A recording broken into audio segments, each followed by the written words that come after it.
Finally, let's check out the P, or phase modulation algorithm inside the tELHARMONIC. Phase modulation is a relative of FM, frequency mod. It was pioneered by Casio and their CZ line synthesizers in the 1980s. In its case, there's 3 sine wave oscillators that are phase locked together, so you don't need to worry about them drifting and creating beating tones you don't want, and they're arranged as 2 modulators and a carrier. Basically, a modulator affects how far ahead you are in reading out the final sine wave, or how far behind you are in reading it out. Make Noise describes the result as more similar to wavefolding.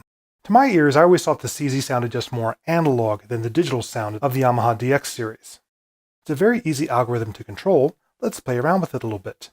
In this case, flux becomes your modulation depth, while centroid is the frequency interval between the modulator and the carrier. If you've done FM patching, those concepts should be pretty easy. Let's go ahead and go back to middle C, play a note, turn down the depth. You see we revert to a normal sine wave here. More modulation depth, less modulation depth. And then we get to choose our different tuning intervals. And you'll hear, as I change centroid, the results are much more consonant sounding than you might find playing with an FM pair.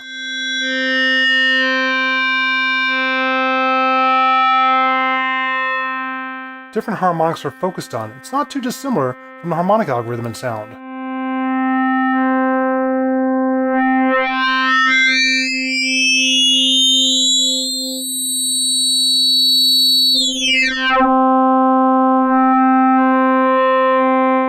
So we can treat this like a normal FM pair or complex oscillator, where I choose my tuning interval.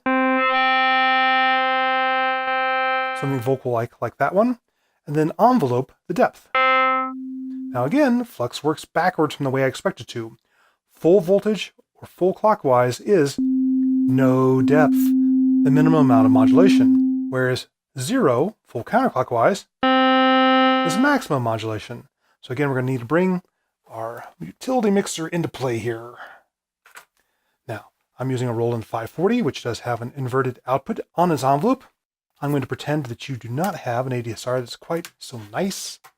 I'm going to feed it into an input on my levitate, where I've turned on the invert switch for that output.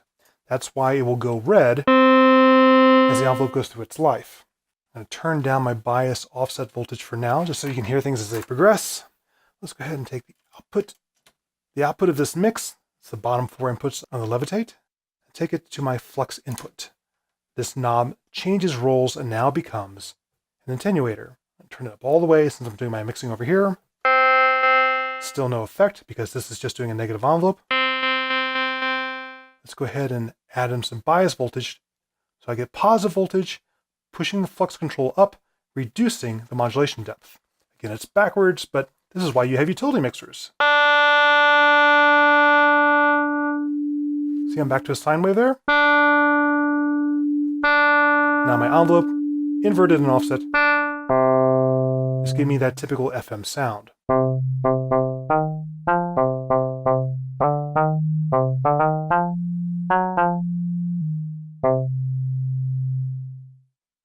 Again, flux is not that fast, so you don't get all that snappy of a response. I have minimum attack.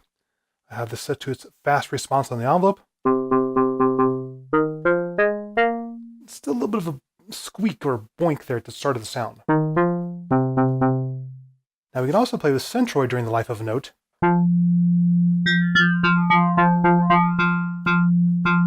Maybe not return to 0 index.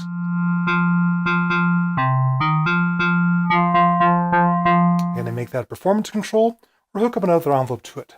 Let's temporarily borrow a copy of the envelope going to my filter, instead run that to centroid, attenuator, full positive. Okay, that might be a bit too much.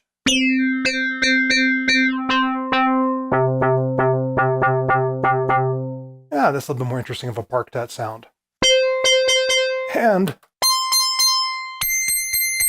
it stays in tune.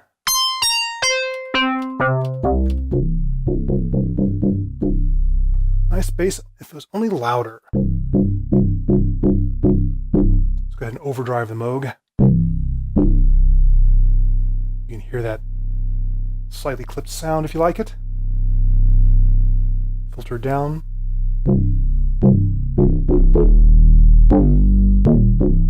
Something a bit meaner. Let's go ahead and add in that square wave again.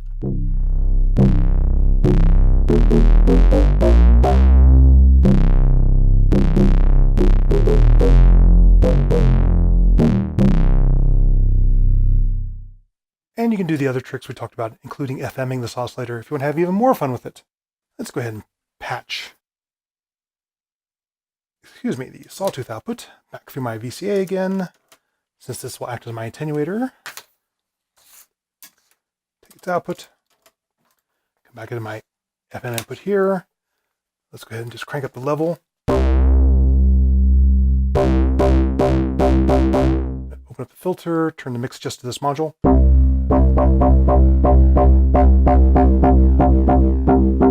Not as deep of an effect as I'd like. Changing the modulation depth really isn't changing the sound all that much. You can try different tuning intervals on the Moog.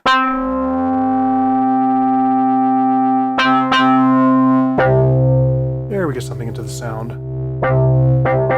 And again, we can go ahead and envelope its depth. Grab another output. This is why you can't have too many envelopes. People say you can't have too many VCAs. Well, you want envelopes to drive those VCAs.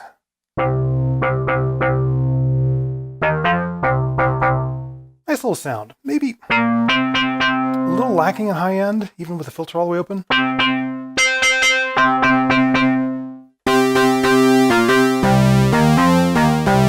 But definitely a different component that you would get just, say, from an analog semi-modular synth.